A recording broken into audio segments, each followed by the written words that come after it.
বাজে। এখন যাচ্ছি ওই লোকাল যে সাইট সিনগুলো আছে সেগুলো দেখতে।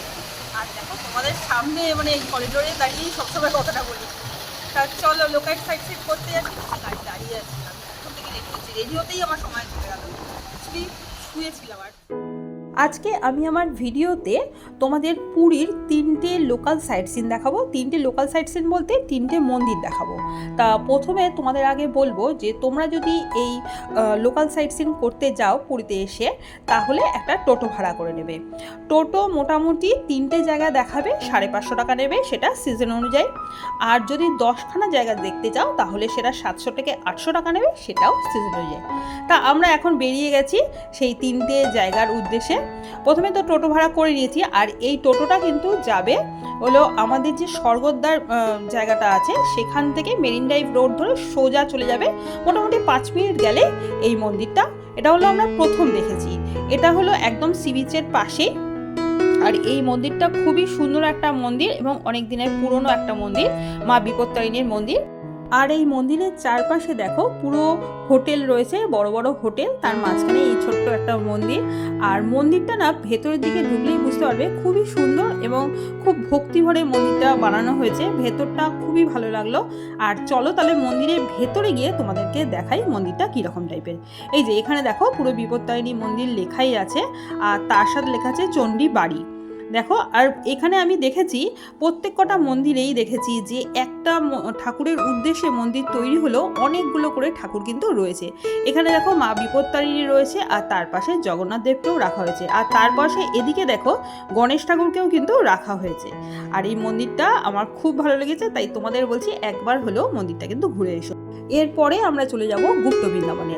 আর গুপ্ত বৃন্দাবনে যাওয়ার সময় যে টোটোতে আমরা যাচ্ছি, দেখছো টোটোটা কতটা কাঁপছে, কারণ কি বলতো এই রাস্তাটা খুবই খারাপ, খুবই বাজে অবস্থা।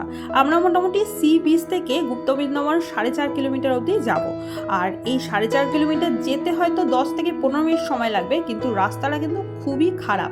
আমি তোমাদের সাথে সেই জন্যই শেয়ার করছি। এবার আমরা মোটামুটি চলে এসেছি গুপ্ত বৃন্দাবনের সামনে। আর এখানে দেখতে পাচ্ছ কত টোটো অটো রয়েছে এবং গাড়ি করেও সবাই যাচ্ছে। আর এখান থেকে নেমে আমরা হেঁটে ওই গুপ্ত বৃন্দাবনের মন্দিরের গেট অবধি যাব। যদিও গেট অবধি যেতে আমাদের বিশেষ কিছু সময় লাগেনি। আর ওই গুপ্ত বৃন্দাবনের গেটের সামনেই কিন্তু জুতো রাখার জায়গা আছে, সেখানে জুতো রেখে কিন্তু আমরা ভেতরে ঢুকবো। আর এটা গুপ্ত বৃন্দাবন নাম হলেও কিন্তু এই আশ্রমের নাম হলো শ্রী গৌর বিহার আশ্রম। এবার এর ভেতরে প্রবেশ করব, আর প্রবেশ মূল্য হলো 10 টাকা। 10 টাকা দিয়ে সবাই টিকিট কেটে তারপরে ভেতরে ঢুকতে পারবে। ভেতরে ঢোকার মুখেই কিন্তু একটা গণেশের সুন্দর মূর্তি রয়েছে। গণেশের এত সুন্দর মূর্তিটা দেখেই আমার বেশ ভালো লেগেছে, তাই তোমাদের বলবো এই গুপ্ত বৃন্দাবনটা একবার হলেও কিন্তু তোমরা দেখা করে যেও। আর এরপরেই ঢোকার মুখেই রয়েছে জগন্নাথের এত সুন্দর একটা মূর্তি।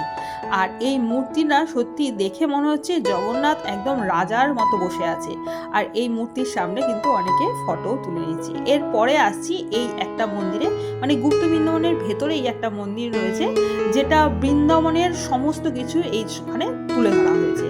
আর এই যে পুরো গুপ্ত বৃন্দাবন, এখানে হয়তো আমরা বৃন্দাবন কথাটা শুনেই ভাববো যে শ্রীকৃষ্ণ আর রাধার লীলাক্ষেত্র, সেটা তো রয়েছে, তার সাথে সাথে কিন্তু অনেক দেবদেবীদের মূর্তি রয়েছে। নানাভাবে নানা রূপে পৌরাণিক যে ঘটনাগুলো এখানে তুলে ধরা হয়েছে। শ্রী চৈতন্য কথামৃতে রয়েছে যে চৈতন্যদেব যখন পুরী এসেছিলেন তখন তিনি কিন্তু এই গুপ্ত বৃন্দাবনে এসেই ধ্যান করতেন। আর পরবর্তীকালে ওনার শিষ্যা এসে এখানে ধ্যান করত। তার জন্যই কিন্তু এত সুন্দর করে গুপ্ত বৃন্দাবনটা তৈরি হয়েছে।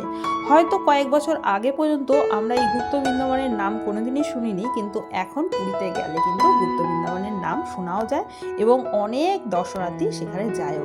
আর এখানে দেখতে পাচ্ছ কত বড় একটা চৈতন্য মূর্তি। এই রকম অনেকগুলো মূর্তি কিন্তু আমরা দেখেছি। আর শুধু যে এরকম বড় বড় মূর্তি দেখেছি সেটাও কিন্তু না, এরকম ছোটোখাটো জিনিসও কিন্তু অনেক দেখেছি। এখানে দেখতেই পাচ্ছ যে ব্যাঙ, এছাড়াও দেখেছি পাখি, এছাড়াও কচ্ছপ দেখেছি, তারপরে গরু দেখেছি। এখানে এরকম জিনিসও কিন্তু অনেক অনেক দেখা গেছে। আর এখানে রয়েছে বড় করে শিব ঠাকুর, এরকম বড় বড় মূর্তি। শিবের তো দেখেছি, তার আগে তোমাদের চৈতন্যদেবের মূর্তিও দেখালাম। এরপরে আরও বড় বড় মূর্তি আছে, তোমরা দেখলে কিন্তু বেশ ভালো লাগবে। তাই তোমাদের আরেকবারও বলছি এখানে কিন্তু একবার হলেও এসে দেখে যেও। এখানে চৈতন্যদেব তার শিষ্যদের নিয়ে বসেছে টোলে, আর এখানে রাধাকৃষ্ণও খুব সুন্দরভাবে মূর্তি দেখো তৈরি করা রয়েছে এবং চারদিকটা খুব সুন্দর কারুকার্য রয়েছে। আর সবচেয়ে বড় কথা কি বলতো, এখানে তোমরা ইচ্ছে মতো নিজেদের ফটো তুলতে পারো। আর তোমাদের আগেই বলেছি যে শুধু যে এই চৈতন্যদেবের মূর্তি রয়েছে সেটা নয়, এখানে নানা ধরনের দেবদেবীর মূর্তিও কিন্তু রয়েছে। আর সামনেই দেখতে পাচ্ছ বিশাল বড় করে হনুমানজির মূর্তিও রয়েছে, আর তার অপোজিটে রয়েছে রামচন্দ্র। আর এত ভালো লাগছে হনুমানজির মূর্তি দেখে, আমার তো খুব ভালো লেগেছে, আর এত সুন্দর করে সাজানো হয়েছে। কিন্তু তোমাদের আরেকটা কথা বলি, এই মূর্তিগুলোর সামনে গিয়ে কিন্তু তোমরা এতটুকু ফটো তুলতে পারবো না। প্রত্যেক কটা মূর্তির চারপাশ দিয়ে কিন্তু গ্রিল দিয়ে ঘেরা রয়েছে। আর এখানে দেখো নরসিংহ, মানে আমাদের বিষ্ণুর নরসিংহ অবতার বসে আছে, সেটাও রয়েছে। নানা ধরনের দেবদেবী কিন্তু এখানে রয়েছে। আর তার সাথে এখানে যে শনি মন্দির রয়েছে, যার ভেতরে আমরা প্রবেশ করতে পারিনি, গেট বন্ধ ছিল, তাই দূর থেকেই তোমাদেরকে দেখিয়ে দিলাম। এরপরে দেখো কৃষ্ণ আর তার দাদা বলরাম দেব রয়েছে গাভী নিয়ে। ওনারা যে গরু চড়াতে যেত সেইগুলোই এখানে মূর্তি হিসেবে রেখে দিয়েছে। আর তার পাশে প্রচুর পরিমাণে গরুও কিন্তু ছিল।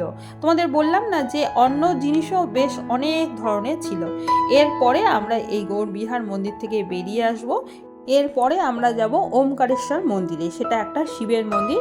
আমি তোমাদের প্রথমেই বলেছি যে 3টে মন্দির কিন্তু আমি তোমাদের সাথে শেয়ার করব। আর এখানে চলে এসেছি আমরা ওমকারেশ্বর মন্দির, গুপ্ত বৃন্দাবন থেকে মোটামুটি 5 মিনিটের মধ্যেই চলে আসা যাবে। এরপরে আমরা যাচ্ছি ওমকারেশ্বর মন্দিরের ভেতরে। এখানে ঢুকতে কিন্তু কোনো প্রবেশ মূল্য নেয়নি। আর এই যে ঢুকছি তার ডান দিকে দেখো নন্দী মহারাজ বসে আছে। যেহেতু শিবের মন্দির তাহলে নন্দী মহারাজ তো থাকবে। আর দূরে একটা বড় শিবের মূর্তিও রাখা রয়েছে। আমরা ডান দিকে জুতো রাখার জায়গাতে জুতো খুলে তারপরে কিন্তু মন্দিরের ভেতরে প্রবেশ করেছি। আর এখানে লেখা আছে দেখো শ্রী শ্রী ওমকারেশ্বর টেম্পল, তার ওপরে কিন্তু হনুমানজির একটা মূর্তি রয়েছে। আর ঢুকতেই 2টো সিংহ বসানো হয়েছে।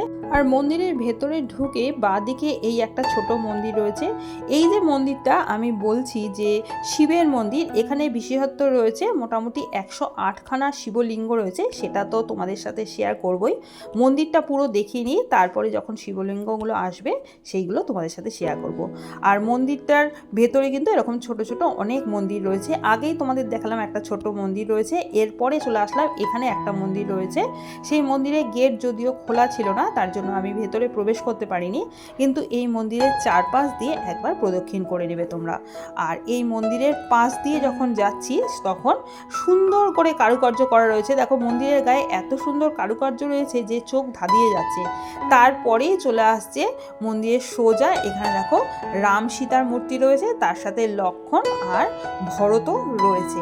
এখানে সুন্দর করে সাজানো হয়েছে এবং চারদিকে এত সুন্দর লাইট দেওয়া হয়েছে যে বেশ ভালো লাগছিল। তারপরে দেখো নাগ দেবতার এখানে মূর্তিও রয়েছে, তার সাথে আর্টিফিশিয়ালভাবে বানিয়েও দিয়েছে ওই গুহা যার মধ্যে নাগ দেবতারা থাকে। দূরে দেখা যাচ্ছে রাক্ষসের মুখ। এই রাক্ষসের মুখের ভেতরেই কিন্তু আমাদের ঢুকতে হবে। এই রাক্ষসের মুখের ভেতরে কি আছে সেটা দেখতে হলে অবশ্যই মন্দিরে আসতে হবে। এখানে আমি তোমাদের বললামই যে এই মন্দিরের বিশেষত্ব হলো 108খানা শিবলিঙ্গ।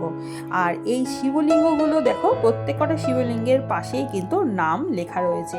আবার কয়েকটা শিবলিঙ্গের মাথায় নাগ দেবতাকেও রাখা হয়েছে, যদিও খুব কম পরিমাণেই এরকম নাগ দেবতাকে রাখা হয়েছে। আর সাইজ অনুযায়ী কালার অনুযায়ী শিবলিঙ্গের নামও করা হয়েছে। আমি এখানে একটি মাত্র শ্বেত পাথরের শিবলিঙ্গ দেখেছি আর একটি নীল পাথরের শিবলিঙ্গও দেখেছি। এছাড়া কয়েকটা শিবলিঙ্গ আছে একটু খয়েরি টাইপেরও রয়েছে। আর এখানে 108খানা শিবলিঙ্গ তোমাদের যতটা পেরেছি দেখানোর চেষ্টা করেছি। আর তার উপরেই কিন্তু নামগুলো রাখা হয়েছে। আর এই মন্দিরের ভেতরে ঢোকার পর মনটা না একদম ভক্তিতে ভরে গেল। আর চারিদিকে এরকম শিবলিঙ্গ দেখে মনটা খুব ভালো লাগলো, কারণ 108খানা শিবলিঙ্গ কিন্তু কোথায় আমরা দেখিনি। আর এই যে শিবলিঙ্গগুলো দেখছো একদম সারিবদ্ধভাবে রয়েছে, আর মাঝখানে এই নন্দী মহারাজকেও কিন্তু রেখে দিয়েছে। এরপরে আমরা বেরিয়ে যাব, তারপরে চলে আসবো এখানে একটা চাকা রয়েছে। যেহেতু পুরীতে এসেছি, পুরীর চাকা থাকবে না সেটা তো হতে পারে না, এটা কিন্তু রথের চাকা। তা রথের রথের চাকা দেখছি সবাই ঘোরাচ্ছে, যদিও আমি হাত দিয়ে ঘোরাইনি। তারপরে এখানে চলে এসেছি রাধাকৃষ্ণের একটা রাসক্ষেত্রে। বললাম না তোমাদের যে একটা মন্দির হলে কি হবে, অনেক ধরনের ঠাকুরের মূর্তি রয়েছে, ছবি রয়েছে, নানাভাবে কারুকার্য করে রয়েছে। আর এখানে দেখে মনে হচ্ছে পুরো বৃন্দাবনে চলে এসেছি। রাধাকৃষ্ণ এরকম দোলনায় ঝুলছে, দেখে মনে হচ্ছে সত্যি বৃন্দাবনে চলে আসলাম। আর তারপরে এই একটা জায়গা রয়েছে, আমি ঠিক বুঝলাম না এটা কিসের জন্য করেছে, কারণ এটা মন্দিরের ভেতরে রেখেছে। খুব সুন্দর জায়গাটা, পরিষ্কার পরিচ্ছন্ন। তা এই জায়গাটাও আমি একবার ভেতরে ঢুকে ভিডিওটা করলাম। এই যে দেওয়ালগুলো দেখতে পাচ্ছ, নানা রকমের ছবি দিয়ে কিন্তু দেওয়ালগুলো কারুকার্য রয়েছে। আর দেওয়ালের যে পিলারগুলো রয়েছে নানা রকমের কলকা কেটে রয়েছে। তা ভাবলাম যে একটু তোমাদের সাথে এটাও শেয়ার করি। আর এখানে জগন্নাথ দেব, বলরাম দেব এবং সুভদ্র দেবের দুটো ছবি দেখলাম। দুটো দুরকম ছবি কিন্তু রয়েছে, দুটো দেখলেই বুঝতে পারবে তোমরা দুটো দুরকম ছবি। এখানে একটা, আর পাশে কিন্তু আরেক রকম ভাবে জগন্নাথ দেবের ছবি রয়েছে।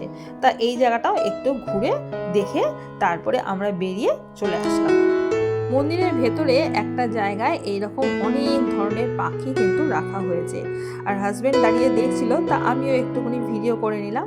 এরপরে আমরা মন্দির থেকে বেরিয়ে চলে আসলাম। এই যে ওমকারেশ্বর মন্দিরের ঢুকতেই একটা বড় শিবের মূর্তি আছে, তোমাদের তখন দেখানো হয়নি, তাই এখন তোমাদের দেখিয়ে দিলাম। এরপরে প্রচণ্ড পরিমাণে তেষ্টা পেয়ে গেছিলো, তারপরে একটা স্প্রাইট কিনে তারপরে হোটেলের দিকে আমরা রওনা দিলাম।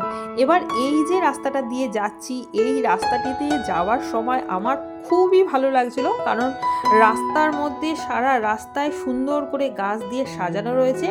আর রাস্তাটা খুব ক্লিয়ার রাস্তা, আর তার সাথে সাথে খুব সুন্দর হাওয়াও বইছিল। তাই এই জায়গাটা কিন্তু আমার খুবই ভালো লেগেছে। আর তার সাথে সাথে আমি এই ভিডিওটা এখানেই শেষ করলাম। যদি ভিডিওতে কিছু ভালো লেগে থাকে তাহলে প্লিজ একটা লাইক করো, কমেন্ট করো, আর একটা সাবস্ক্রাইব করে দিও। আর এরপরে তোমাদের যেটা দেখাবো সেটা হলো শ্মশানঘাট, যেটা পুরীর সি বিচের সামনেই রয়েছে শ্মশানঘাট। যদিও শ্মশানঘাট দেখানোর খুব একটা ইচ্ছে ছিল না, তাও আমি যখন এসেছি তাই ভাবলাম যে একটু ভিডিওটা করে নিই। এটা শ্মশানের দিকে আমরা ঢুকছি, আর শ্মশানটাকে খুব সুন্দর করে কিন্তু সাজানো হয়েছে। যদিও আগে এরকমভাবে শ্মশানঘাটটা সাজানো ছিল না, কিন্তু এখন এই শ্মশানঘাটটাকে খুব সুন্দর করে সাজানো হয়েছে এবং অনেক মানুষও দেখছি এখানে বসে আছে। তাহলে বন্ধুরা, আজকের মতো ভিডিওটা এখানেই শেষ করলাম। Tata, by.